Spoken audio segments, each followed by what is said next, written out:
নমস্কার, কেমন আছেন সবাই? ব্লগ বাই পূর্ণিমা আরেকটি ব্লগে আপনাদেরকে স্বাগত। সকাল বাজে এখন 10:30। আজ প্রচণ্ড হাওয়া দিচ্ছে সকাল থেকে। দেখুন ছাদ বাগানের কী অবস্থা। এটা হচ্ছে আমড়া গাছ, একটা বড় টবের মধ্যে ছিল, আর এইটার উপরে বসানো ছিল, সেখান থেকে একদম কাত হয়ে পড়েছে। পাঁচিলের মধ্যে দেওয়ালে আর বেঁধে রাখিনি দড়ি দিয়ে।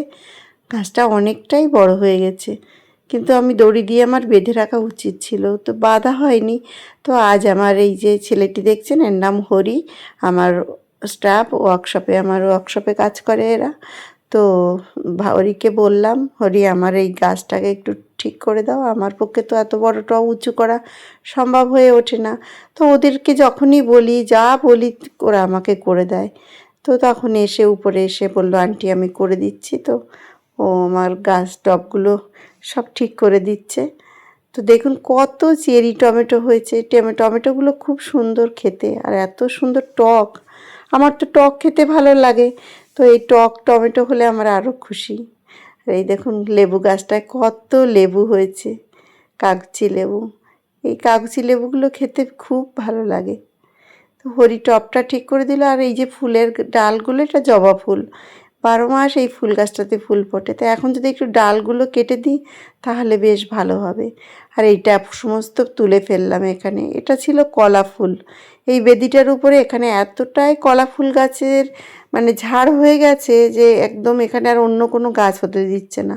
তো পুরোটাই খুঁচে তুলে দিলাম একদম মাটির থেকে।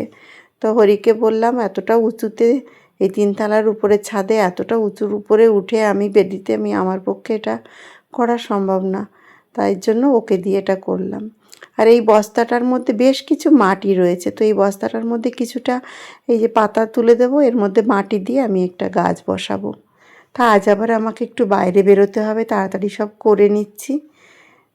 তো আমি একটু বেরিয়ে গেছি। এখন আমি মেট্রো করে আমি গিয়েছিলাম এক জায়গায় একটু দরকারে কাজে। তো এত মেঘ করেছে, প্রচণ্ড মেঘ করেছে সকাল থেকে, তো দেখছেন প্রচুর হাওয়া, পুরো আমার ছাদ বাগান এলোমেলো করেছে। আর খুব মেঘ করেছে, ঝড়ও আসবে মনে হচ্ছে। তো তাড়াতাড়ি এখন বাড়ির দিকে চলে আসছি।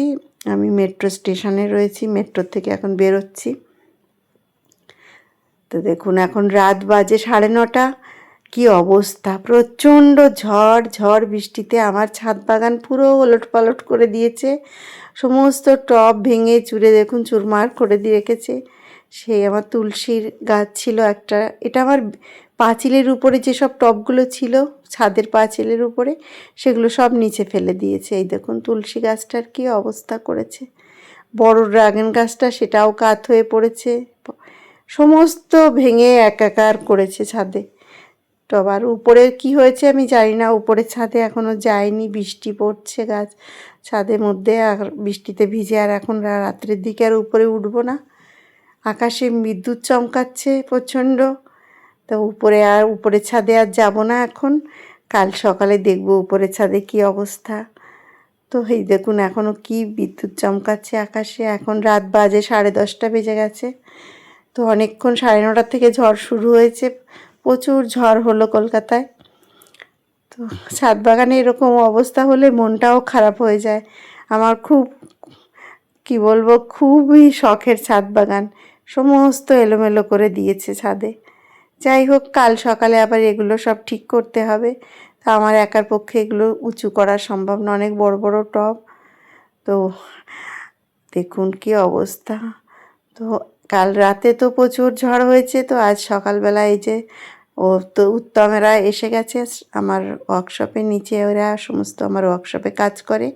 তো এসে গেছে, তো ওদেরকে আমি যখন যেটা বলি ওরা আমাকে করে দেয়। তো আমি ডাকলাম উপরে এসে, আমার এগুলো একটু একটু ঠিক করে দাও, তুলে ওরা একটু এসে এখন গুছিয়ে দিচ্ছে আমাকে। এই যে বড় ড্রাগনের টবটা এতটা মাটি রয়েছে, এটা তো আমার পক্ষে উঁচু করা সম্ভব নয়। তা এখন বললাম এটাকে একটু সোজা করে দাঁড় করিয়ে পাঁচিলের সঙ্গে বেঁধে দাও, না হলে এখন তো ঝড় বৃষ্টি আসে, কালবৈশাখী ঝড় আসবে, এবারও এভাবে ফেলে দেবে।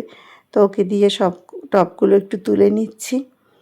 আমার যদিও মালি নেই, আমি নিজেই সমস্ত মানে ছাদ বাগানের সমস্ত কাজ করি। তো যাই হোক, সব গুছিয়ে নিয়েছি, কিচেনে চলে এসেছি, রান্না করছি। আর এই দেখুন, রান্নাঘরে যখনই রান্না করব আমি, তখনই এই যে কাকটা এখানে এসে হাজির হয়ে যাবে। চা করতে আসবো সকালে, ও জানলাতে চলে আসবে, তোকে একটা বিস্কিট দিই। তা আজ আর বিস্কিট ওর নেবে না। দেখুন বিস্কিট দিয়েছি, কিছুতেই নেবে না। তার কারণ এখানে এখন মাছ বার করেছি, ও মাছ দেখতে পেয়েছে, ও আর বিস্কিট নেবে না। তোকে একটা মাছের ওই তেলগুলো দিলাম, আর এই তো মাছ দেখে ও আর বিস্কিট আজকে আর নিল না।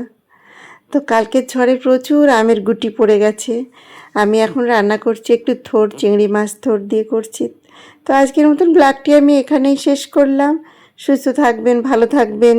আমার ব্লগটি ভালো লেগে থাকলে একটি লাইক কমেন্ট করে আমার পাশে থাকবেন। আবার একটি নতুন ব্লগে দেখা হবে।